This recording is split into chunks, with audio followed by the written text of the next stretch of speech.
오늘 가정예배 우리에게 주실 하나님의 말씀은 히브리서 11장 8절부터 12절까지 하나님의 말씀입니다. 믿음으로 아브라함은 부르심을 받았을 때 순종하여 장래 유업으로 받을 땅에 나아갈새 갈 바를 알지 못하고 나아갔으며 믿음으로 그가 이방의 땅에 있는 것 같이 약속의 땅에 거류하여 동일한 약속을 유업으로 함께 받은 이삭 및 야곱과 더불어 장막에 거하였으니 이는 그가 하나님이 계획하시고 지으실 터가 있는 성을 바랐습니다. 믿음으로 사라 자신도 나이가 많아 단선하였으나 잉태할 수 있는 힘을 얻었으니 이는 약속하신 이를 미쁘신 줄 알았습니다. 이러므로 죽은 자와 같은 한 사람으로 말미암아 하늘의 허다한 별과 또 해변의 무수한 모래와 같이 많은 후손이 생육하였느니라. 아멘. 오늘 가정예배에 변함없는 희망의 행진, 그런 제목으로 두 번째 하나님의 말씀을 나누겠습니다. 우리나라의 식당 가운데 제일 많이 붙어있는 수식어가 무엇인지 여러분 잘 알고 있습니다. 그것은 원조라는 말이죠. 원조.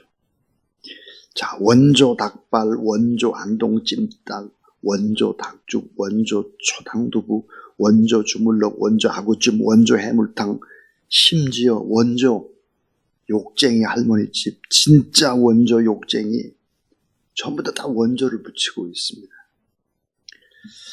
자, 이런 혼란 속에서도 미식가들은 원조를 찾아다니죠. 왜냐하면 원조의 식당이라는 오랜 동안 그런 전통과 함께 독특한 맛, 어떤 식당에서도 모조하기 어려운 그런 아름다운 또 독특한 미각을 자극하기 때문일 것입니다.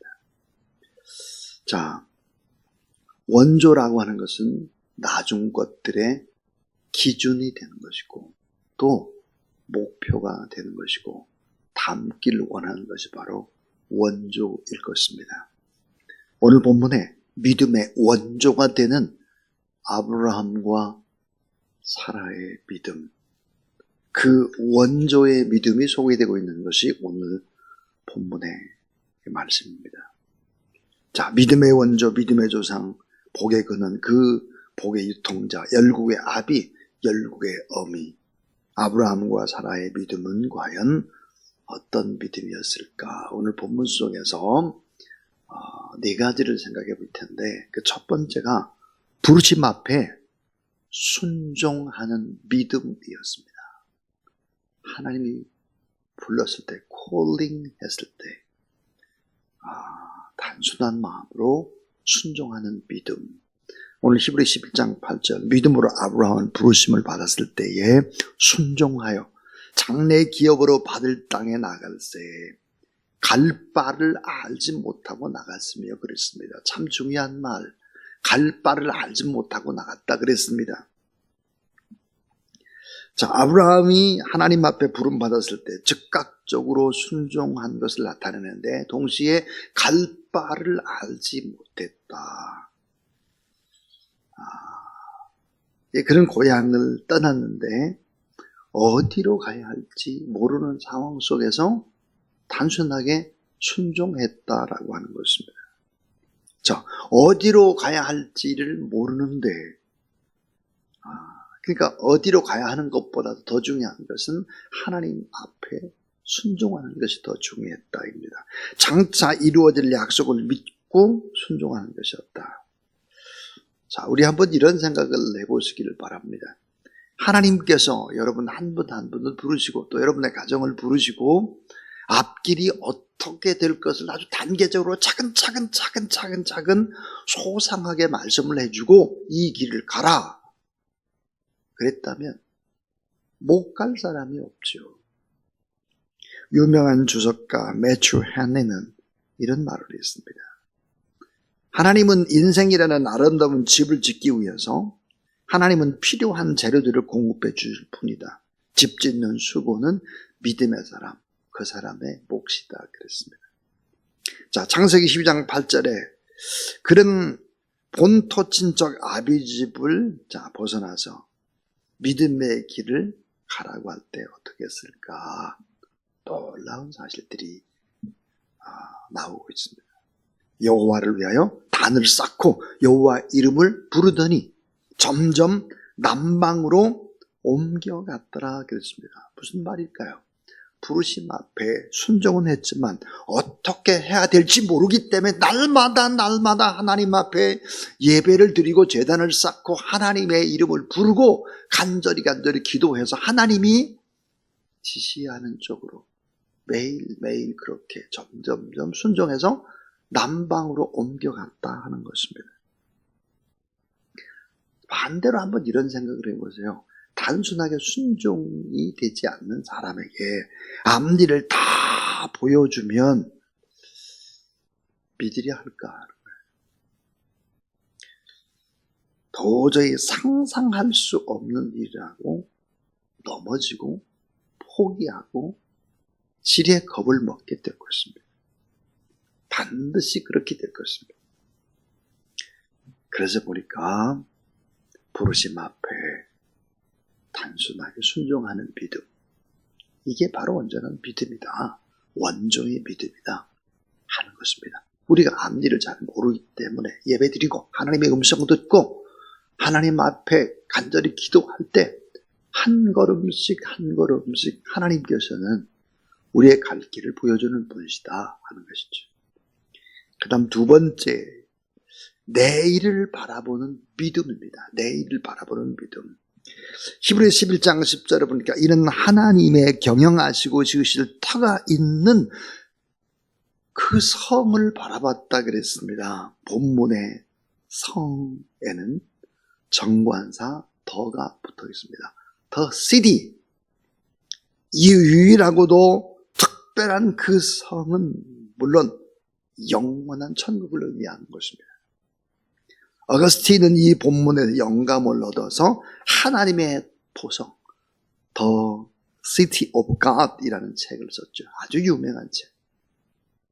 천국에 확실한 소망이 있는 사람, 영원한 그 성에 대한 기대감을 가지고 있는 사람은 이 땅에서 잠시 잠깐의 안락에 너무 그렇게 매달리지 않는다는 것입니다. 이 땅에 좀 고생을 하고 어려움이 있어도, 왜냐하면 그 성으로 가야 할 사람이기 때문이죠. 믿음은 내일을 바라보고 오늘 웃는 것입니다. 믿음은 내세를 바라보고 오늘 어려워도 행복하다고 말하고 행복하게 인생을 살아내는 것입니다. 믿음은 천국을 바라보고 오늘 이 땅에 당하는 모든 환난과 불편함과 모든 부족함을 이기고 승리하며 나가는 믿음이죠.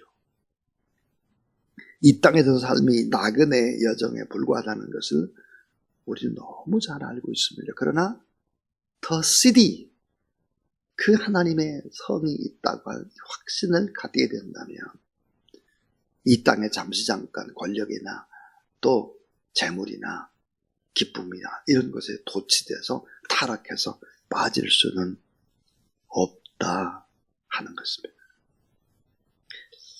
최초의 청교도 지도자였던 존 브래드포드라고 하는 사람은 죽기 5달 전에 투병 생활을 하면서 친구에게 쓴 편지가 오늘까지 전해오고 있습니다.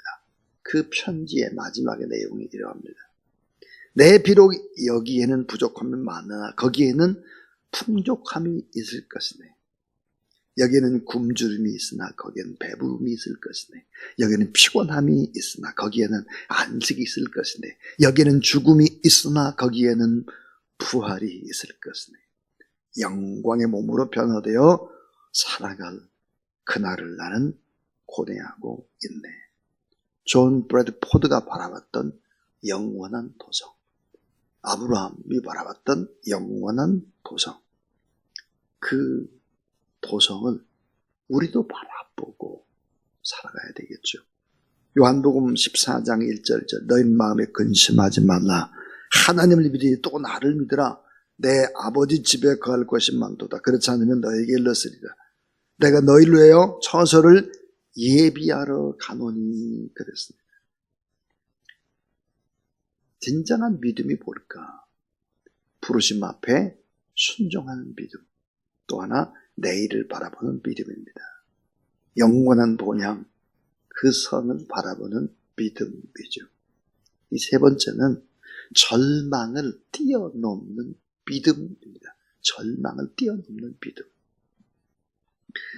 히브리서 11장 11절에 보니까 믿음으로 사라 자신도 나이 늙어 단산하였으나 잉태하는 힘을 얻었으니 이는 약속하신 일을 미쁘신 줄 압니다.